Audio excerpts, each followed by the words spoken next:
Hi, today I thought I'd just touch on a little topic called chain piecing. Many of us know what chain piecing is, but if we're new to quilting we might not know. Chain piecing is where, guess what, you create a chain of your pieces. So you're feeding them through continually. So this is quite a helpful way if you're trying to do something fairly speedy, if you're doing some similar types of things, like these ones are just squares over and over, but you can do chain piecing. It can be, you might be chain piecing larger pieces, larger squares, larger blocks, all sorts of things. Anything where you can just keep feeding through, and it's called chain piecing simply because it forms a type of chain of things. So I thought I'd just quickly run through how that works with your sewing machine, just in case you're not too sure. And all I'm going to do, I've got loads of these 2.5-inch squares here, and I'm just going to join them, but they could be any size. It doesn't have to be this size. So I'm going to go to the sewing machine and I'm going to do my 1/4-inch seam coming along there.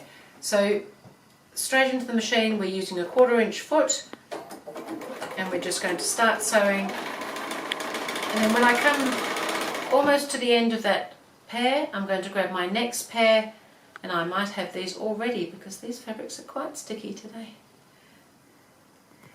So these are ready for piecing. I'm just doing random piecing. You might be more organised and you'd have your little piles ready of organised pieces for colour matching and things.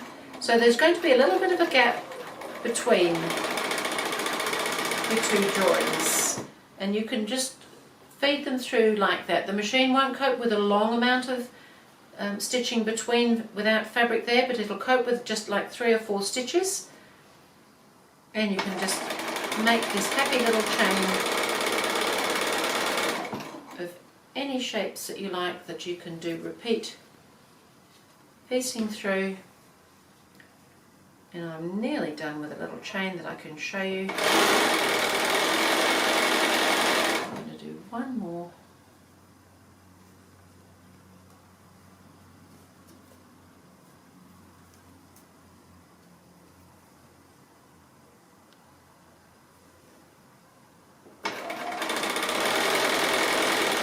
So I've got to the end of the pieces that I want to join into that chain, so I'm going to take them out of the sewing machine. So they're now ready in this chain, and so I would now cut those apart so that I can press them and do whatever else it is that I'm going to do with them. So you could just cut them apart. You could have a pair of scissors where you're just going to snip them. You could have your rotary cutter and you could just cut through that way, or you could have a wonderful little gadget. This is made by Sunflower Quilts, a little company in America that's making them especially for this purpose. So there's, in this little triangle, there's a little tiny blade in there, and you can just lay these over and it'll just cut those apart for you.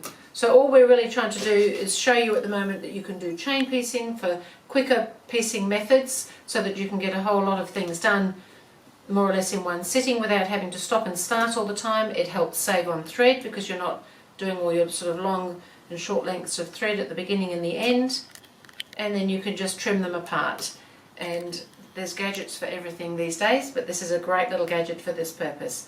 And so those are my squares joined, ready for whatever's going to happen next to them. So chain piecing can be really helpful. Just keep an eye that you're not having long lengths between the patches as you're sewing them, that it just allows you to feed things through so that you can get quite a lot done in one sitting, which is something that we all like to do these days. So happy chain piecing!